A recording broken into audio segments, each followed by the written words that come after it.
You want to interview me? Why don't you ask me a question, if you don't mind? Or if you prefer, I can do a self-declaration. What are you doing at Occupy Wall Street? Let me talk to you or the camera.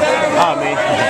I'm here because I agree with the principles and goals reflected not only in this community, but in communities across the country and across the world who know that the government is bought by special interests and wealthy interests who are preventing us from being able to advance our society in a way that moves towards greater prosperity and equality. I believe that we're at a unique position in the history of the world where we can take an age-old problem, rich people and the government getting together to screw everybody over, and we can intervene for the first time, going back to the pharaohs and the Egyptians, using digital wave theory around a singular objective, which is to declare our awareness of the corruption of the relationships between business and state, and declare the cessation of our tolerance of that relationship.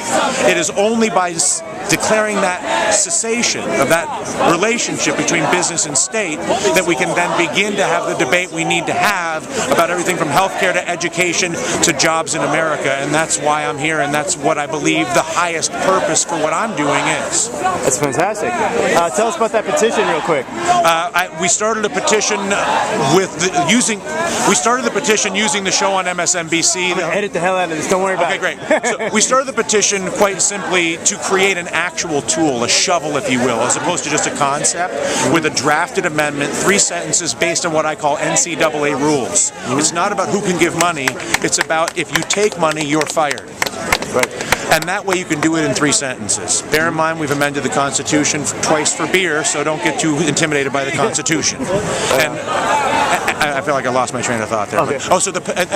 Which brings me to the petition itself, which is at getmoneyout.com, which is exclusively a single value system agenda. It's 2 paragraphs, an amendment, signatures, and a privacy zipper. It exists exclusively to accumulate those who are aligned on the fundamental principle that until we separate business and state, we cannot have a debate. And it provides a draft of a constitutional amendment for public debate this fall that I'm looking forward to seeing revisions for, so that we can include the thoughts and ideas of everybody who has this as an important issue. Well, you came to the right place. I feel like I came to the right place. We're 100% behind you on that. I know. Here at OccupyWallStreet.org. I believe that there's a potential to align the energies of OccupyWallStreet.org, the Root Strikers, factions of the Tea Party, all sorts of political interests around a singular agenda of making the unholy alliance between business and state the central issue for the 2012 presidential election. And based on what I'm seeing this October, I believe we are in a very good position to make that happen. Wow, I don't know about the presidential election, but I do. That would be fantastic. Why wouldn't we? Who's going to run? It doesn't matter You're who going to run. No. Okay. It doesn't matter who runs. Okay. What matters is that we tell everybody running that once they are elected, we expect them to get the money out of politics. It's about creating a wave of tens of millions of Americans, all of whom are going to say and send a singular message to the conventions next summer.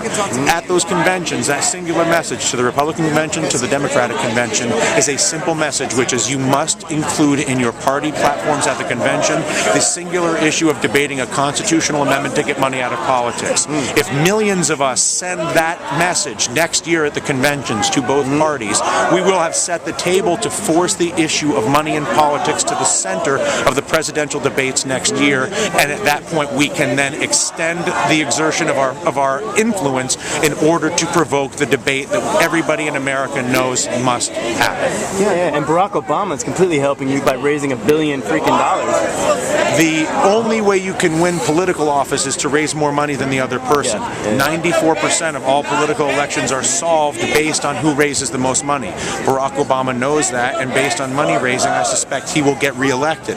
However, regardless of whether Barack Obama or anybody else becomes elected president, we have to get out of the business of heroes and villains in the political pro wrestling that our country has become, and into the business of unified field aligned around singular principles in order to end the ability to corrupt our government.